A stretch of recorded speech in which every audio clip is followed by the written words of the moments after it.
Salutations chers internautes, ben voilà, je dis bonjour à vous tous qui nous suivez de partout dans le monde. Je vais recevoir une famille, mais avant de recevoir cette famille, j'ai mal, hein, vous savez, j'ai vraiment mal. Qui détruit le Congo? Nani azobuma Congo? Nani azako loka Congo de konangai mai ekitinga na misu tango na yebi likambo oyo famille eye eleka liboso na ba écran na mino mai ekitinga na misu na mituni na binzambe to uti wapi toza wapi tozo kende wapi benga papa waza musika mama za musika ba baza na cuisine ba poussa na pembeni ya ba moniteur na bango pembeni ya ba télé na bango ba yoka lisolo oyo ekolelisa bino rapidement nazokende kokota na ndako ya mokonzi parce que ezako concerné mokonzi ya mboka oyo alobi état de droit aye vraiment kotia état de droit tokomi esika yango to tokomi nanu te mama Denise respect landela biso likambo oyo mai kitinga na miso bandeko na ngai pasi pe mawa na mopanzi na nga gauche moko na ba représentant ya société civile bandeko batalisaka biso ete bobungi nzela bozonga na nzela. Papa bonjour. Bonjour. Ça va Ivan. Et à ma droite la famille victime bokoyi baza victime ya nini pasi pe mawa mama komo nani dai komo la ngai mama Fula Mwanda Marie. Mama Fula Mwanda Marie. Papa bonjour. Bonjour. Komo nani Komo papa Roger Mayela. Papa Roger Mayele. Là. Mayela.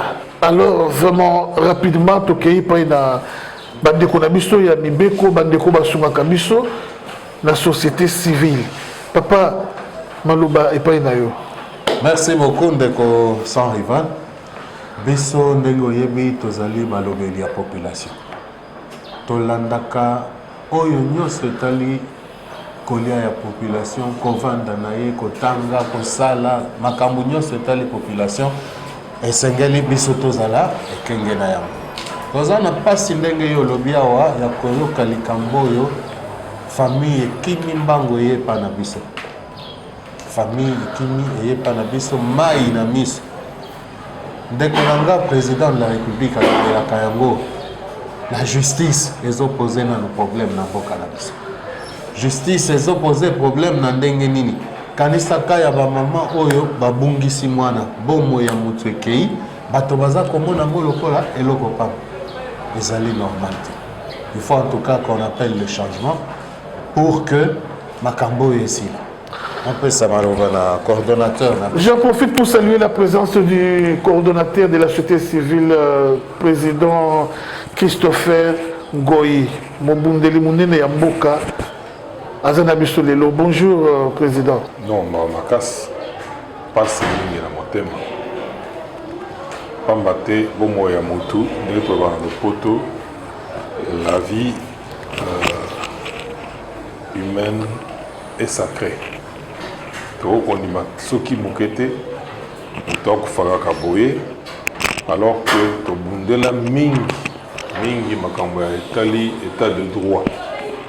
État de droit et de soki mutu asali likambo alandela yango ndenge sengeli justice atelemela yango alongisa oyo esengeli alonga condamné oyo azana masali mbeba.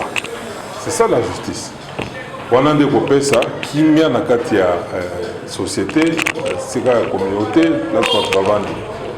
Mais soki tozo kimile pas la justice. Tokuta la justice kuna ekomi ba canailleur bazali. C'est-à-dire ba magistrat mususu ba PC kanyaka, bon ba lobi bon sala sala moto mabe nyonga ye ndenge balobaka non nyonga ye wana nde justice société kopesa pasi mingi nde lokola likambo tovandeli awa tozotombela d'abord bacondoléance na famille oyo baperdre mwana na bango kombo bama na ngoma ose. Bon tokokota na mozindo te pendant qu'Oeba a Salakini, oui, tu as vu qu'il y avait un dossier quelque part. Mais il y a un dossier en côté. Mais comme il intervenait quelque part, Patoana Siko, pendant se venger dans le dossier, parce que vous voyez, lui n'est que, je crois, beau-frère. Oui. Beau-frère et à Moutoua pour traiter Makambouana. Alors, Bissot aussi, Mélinde Plaswana. Dans le Lengeni, il va au Kangamutu. Le 8, non, le 7 février. Juillet, va me mettre à parquet. Le lendemain, donc le 8, va entendre à 30 minutes, va tirer la cachot. Le lendemain, Balamoko, va côté avant même d'entendre, parce que va signaler déjà map. Va tirer la makala le 8. Famille, va tirer mon thème vraiment que justice, après va Hollande la Cameroun des Ali. Va y avoir que ce soit là, ceux qui mbebe zawapi mais pas tant la boye le lingue de ces actes évolué bah moni que non il y a quand même quelque chose qui ne va pas mutaou goya va entendre quelques minutes à l'embalamoko cachot embalamoko map bati de la prison bon quand la prison bah mais qui cause la que muto a porté plainte à confirmer plainte wana bala de la possibilité n'engage zalaka et l'autre côté mon livre de ces actes évolués va récuser magistrat. Magistrat wana aza maman Marie-Josée Saloum. Aza mwana mwasi. Ce qui est étonnant. Blenya a bengami Bob Nzita Ntsasa. Alors, Bob Nzita Ntsasa aza lokola négocier na maman wana.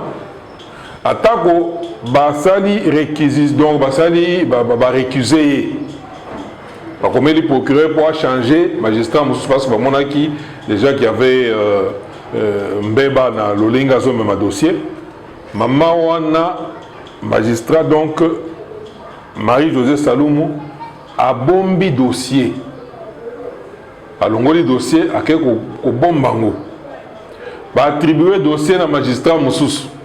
Il y a lié comme ça dossier. Alors, si quoi le 20, on ne sait pas parce que il faut savoir combien de Salamaki.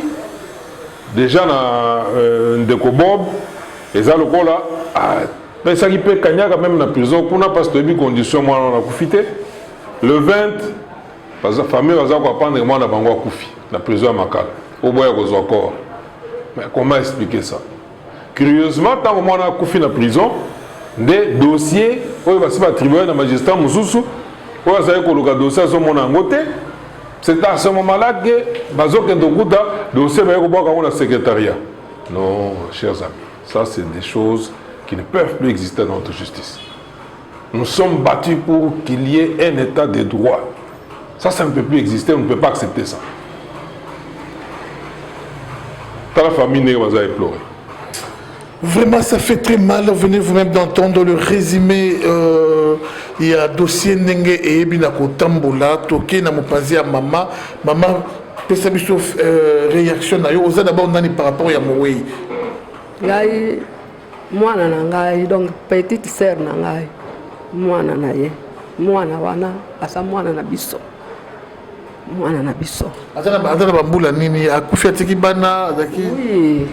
Aza mwana 83 atiki bana misato azaki responsable ye sala makambo na ye ya musique azana makambo ya musique pe tango bakangaki ye tango bana bazwa ko yebisa ngai pe babengaki ye ko benga ko musique akende soki production bakosi lokola makwa musique yaka tokutana nde sika bazwaki ye. Heureusement, tu as besoin d'un mot, ce qui est peut-être que mon attaque n'a été. De bamema qui na parquet, de quoi apprendre, balandi, kana poko wana, lobi lango na tongo bakei, ti to yo kasusa, oh non, vers 20h, moi na yeli susu, oh non, to uti makala, oh akauti déjà makala. Ah, bon, selon l'espoir, net au lieu belimbele, loi ya mboka na biso, na papa na biso tchékéde, papa Félix Chilombo. Ndenga zo pese la mitindo mbengele sengeli ndenge to tambolela na mboka na biso po na pesa pe valeur ya mboka na biso selon la loi et sengelaki batendre parce que bapesa qui est là qui na 15 heures lobi nango nde ba affronter bango mais a commis na prison pour dans la prison croyait que peut-être même 2 jours bien 3 jours après ba koki ko ya na ba affronter bango to nini silence donc tu comprendre te to comme écoute dans espoir que non azobima parce que za nango bongo te za yete aza makambo na te tout ça to zeleli croyait que lundi le 13 il faut abima. Allez, maman wana ce qui magistral wana bandi ko compliqué ko dossier bona aussi yetiri mutu moka etika li boy na boy kaka pe mikolo ndenge zo lekre ba meki ko sala ba démarche mususu juste to komi biso donc ma lundi la butu wana na tongo wana nde tozo ko prendre non nga kutu mwana zo bomba téléphone maman tout ça ngo ya mawa maman to abi nini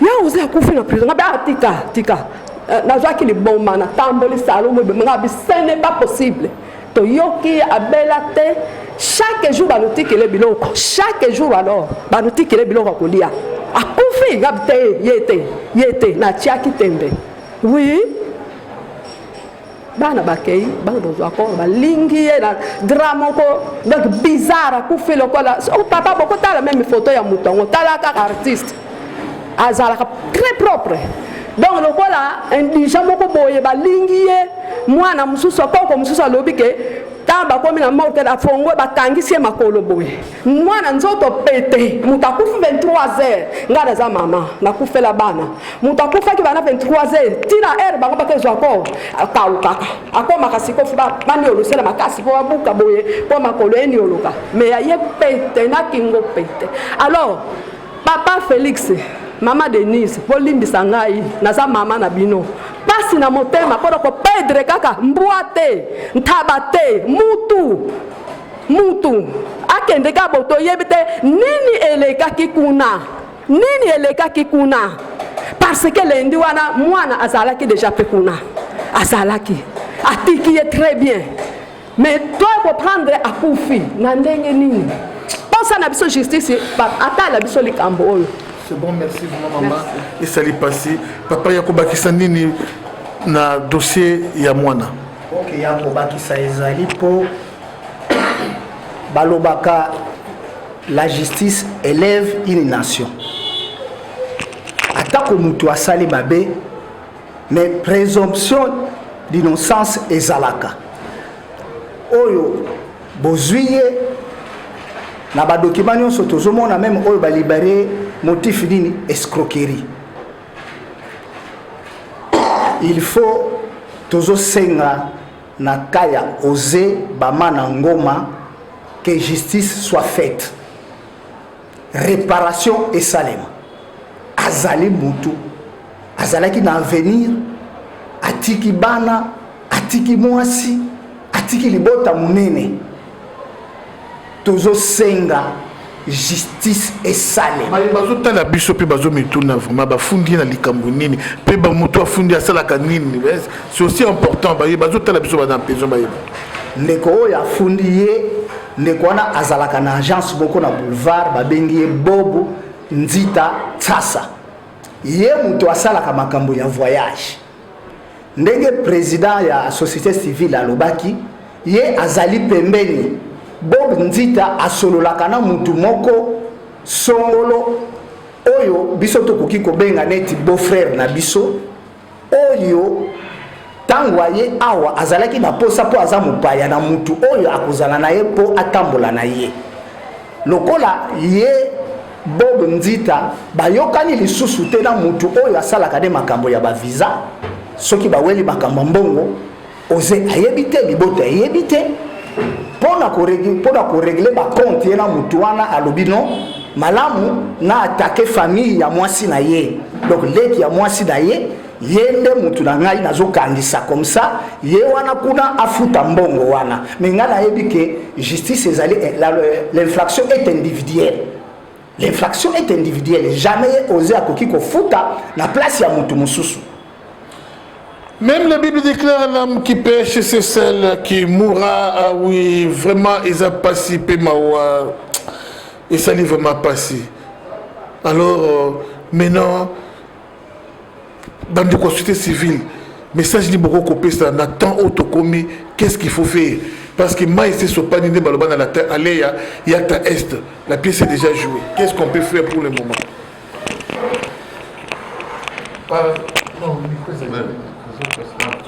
Ah oui, bon. Moi je crois que procédure non. Les autres il y a eu quelque chose. Comme on a magistrat Ayamba Moutou, attaque à Salimbeba. Sans confrontation, rien du tout à l'embalamoko makala. Bilo qu'on a des tozo beta CT. Il faut essayer là. Pourquoi? Parce que comment qu'on utiliser makala lokola élément de pression pour que nous la famille. Mon toit bouillé à l'embalamoko dans makala. Alors tant famille qu'on a à cause déjà makala, bah comme il golenga allez bon pesa boy va résister.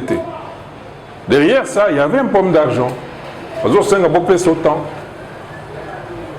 Alors, na makala kuna procédure pesa balandele en côté, c'est-à-dire mutudango à côté kuna et ça la procédure balandelaka.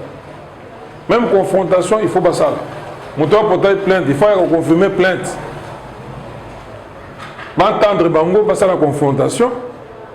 Ndebaye basoki ya solo mutango bakangi yende azali responsable ya meba wana to ezelo ko mususu mais lolenge dossier eleki ils ont appelé que il y a eu instrumentalisation et injustice. Donc Mutoyo Bob Zita ye alingaki asala yenda asali justice. La place c'est la justice. Mais à utiliser magistrat oyo alors non punir un Mutoyo. Et je crois même on peut soupçonner que Alandeli na makala parce que le gars quand on l'a arrêté il était en bonne santé. Il mangeait. Même le jour de sa mort. Même le jour de sa mort il a mangé. Mais comment à qui on fera plus comme aboy. Mais d'un côté on a un dossier alingi ko entendre était peut ko faire évoluer dossier té attaque ko ba récuser. Par le but de moni façon aux hommes même dans le dossier et en côté il y a les sous-soutés pas comme les procureurs. Procureur a pu attribuer le dossier na magistrat Moussous. Dossier na Mbalamoko et Bungi. Magistrat na dossier zomo na côté, c'est-à-dire Madame Marie-Josée Saloumou, ba magistrat ya Boyende Tolingi sur Mboko yote. Il m'a interpellé.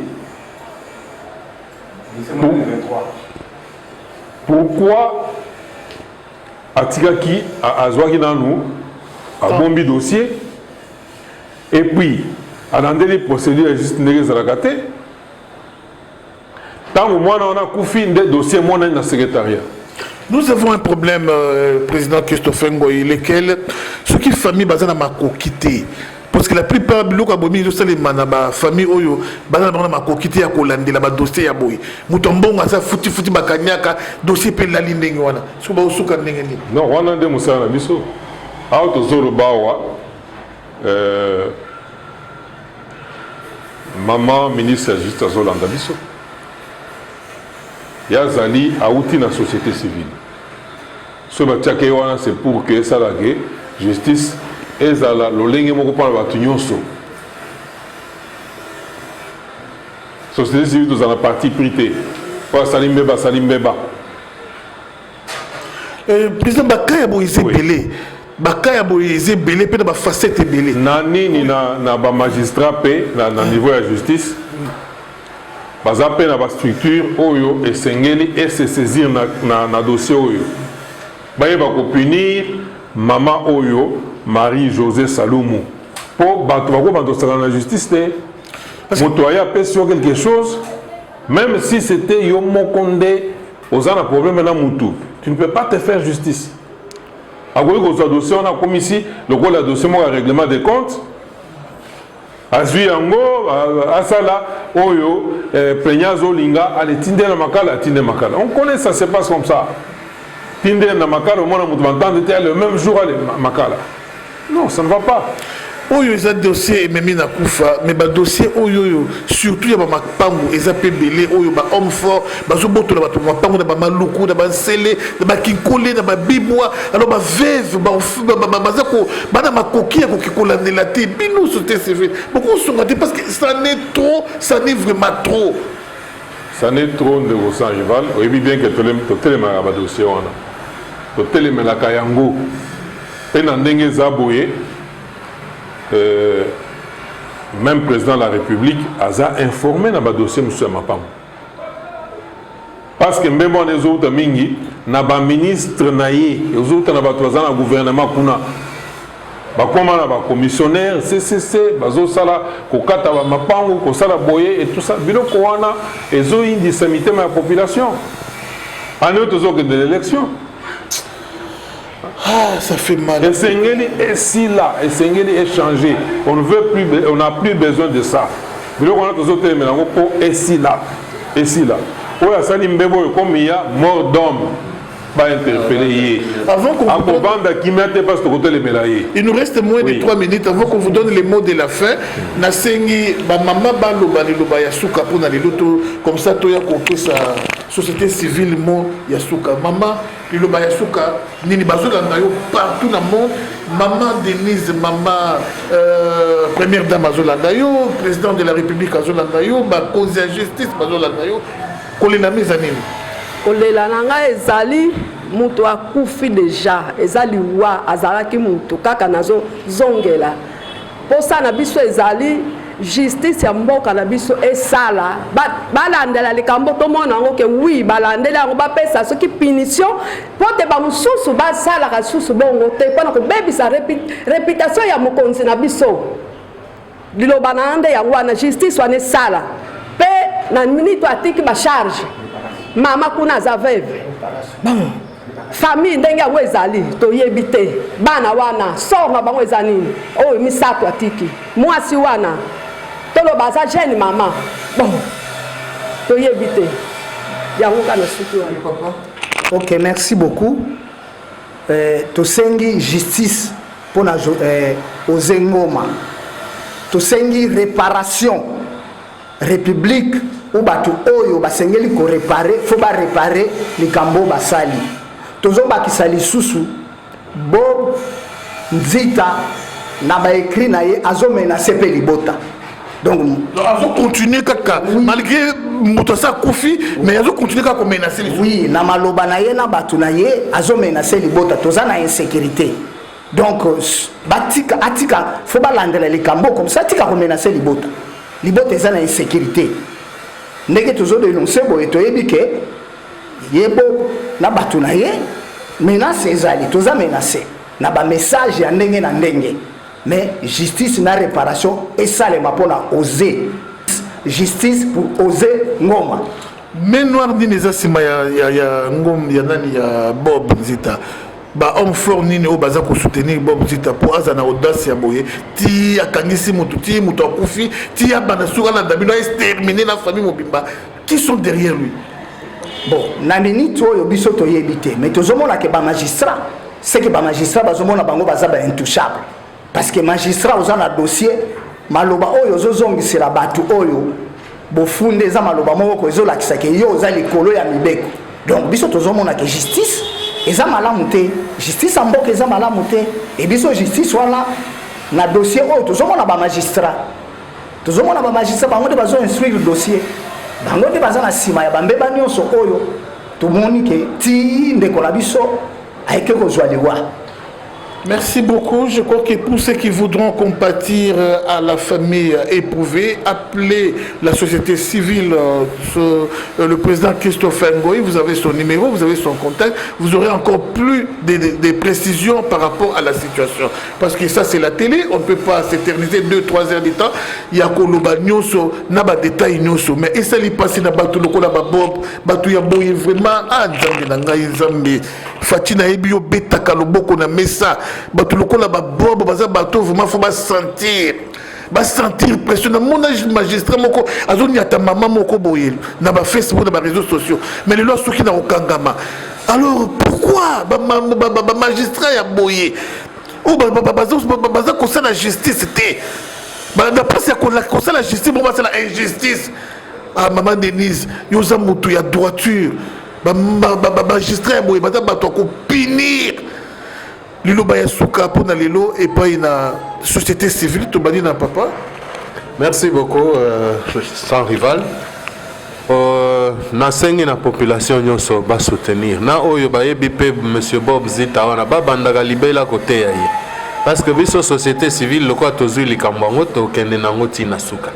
Ça veut dire que eloko toko senga ezali réparation. Magistrat wana il faut asamba a expliquer ndenge nini akangi mutu provisoirement pe avandisi na makala du 7 au 20 février, ça veut dire sans rappeler, sans confrontation, sans eloko moko. Wana c'est de l'injustice. Yango tolobi biso tokoloba droite, tokosalela nde kaka ba institution mboka pona mutu na mutu afuta mbeba naye. Merci beaucoup. Tokeye pa le président Christophe Ngoyi. Oui, Esengeli passe à disposition. Il faut sécuriser d'abord la famille. Parce que mon ami qui est, M. Bob Nzita, il faut avoir moi force moi aussi manaï. Ils ont payé ma casse à Kosala, attaque il a fait éliminer quelqu'un en prison. Et puis ils ont manipulé le magistrat. Malgré que Moutou Koufi, bon, il continue encore à éliminer Bamsous Magata la famille. Mais soit dans la relation avec les Canadiens. Bon, non, a été. Bissot aux peuple. Bon, Bissot aux peuple. Donc, à cause de la relation avec les Bissotés, parce que les Congolais, Congolais, ils sont épris. Il y a un thème malam. Ils sont épris à paix. À cause de la Camboïté. On ne peut pas accepter dans un pays, tous en bateau, ils sont collés à Moubeko. Non. Ça, on ne peut plus accepter. Nangongo, tout ça, le boy. Ou bien, le magistrat véreux. Pour les autres, la population a sa confiance dans la justice. Ce n'est pas sérieux. Ce n'est pas sérieux. Tout le monde dit mango société. Comment on a voisin cousin, ça m'a le condé. Azali neve ya procureur. Sans rival. Na ebiso que justice, parce que là, on a combo la population. La combo la peuple. Peuple on a pu fou azala éveillé. Peuple naïf le coup la voya biso dans Congo. Moussa na biso za éveiller peuple. Na ngongo et dossier to landelango. Te baké batie maboko na monsieur Bobo. Pona koyeba nanu eloko nini eleki entre ye Bob na magistrat Marie-José Saloum. Toyeba nanu eloko nini relation les na kati wana. Parce que tout le monde a dit que Bobo a manipulé tina ba magistrat. Toyeba nanu procureur Ali Molabiso comment quand on va récuser un magistrat, il a retiré le dossier attribué à un magistrat Moussous, mais le magistrat a résisté à ce dossier. Mais c'est pourquoi j'ai dit qu'il y a des dossiers Monani. C'est-à-dire la première chose à faire, c'est qu'on suspendre. Et puis qu'on mette aux arrêts. Côté un accord, ils ont inspection et la justice. Sinon, ça devient la jungle. N'importe qui peut faire comme il veut. Et ça, c'est justice. Parce que justice, c'est ça qu'on a combat le peuple. Le peuple, fois, s'est retrouvé dans l'un des histoires des Salema. Suite au cas qu'on a dénoncé, c'est parce que Bissonde. Dans le combat du peuple, la justice, tout ça, qu'on s'est retrouvé dans le monde avec un bébé Zali. Il y a des individus qui profitent de la position de Zanango pour faire n'importe quoi. C'est une autopsie pour la loi. Il faut pas ça l'autopsie. On les a parqués sur quoi on a dit à l'endel, l'autopsie a Koufi Nini réellement. Qu'est-ce qu'il a tué? Après voilà. Matang les assure. Qui va prendre en charge le motoir? Parce que une des membres de la famille en Azorova, il faut république. Au moins, il va charger l'État. Inutilement par des individus, parce qu'on a un intérêt personnel, mais il va opposer. L'État est obligé à assumer Yango. Alors, il faut punir Bango et puis éteindre Bamoussou. Il y a solo pour na bande koro puis bazana bakal lokola oyo bakoki ko contacter bino ndenge ni société civile. Bon, biso tozali na avenue Kandakanda numéro 16 bis, le premier niveau, il y a immeuble wana. Donc c'est-à-dire Solongwe, Prince Kasavubu, au côté Kandakanda, côté à Kasavubu. Avant Obima, na avenue Éthiopie, immeuble à Soukawana, na premier niveau des places sièges na biso ezali. Numéro na biso ezali 082 013 15 04 082 013 15 04. Vraiment ça fait mal et ça l'est passé. Pour ce qu'on compatir na yebité mais et ça l'est passé.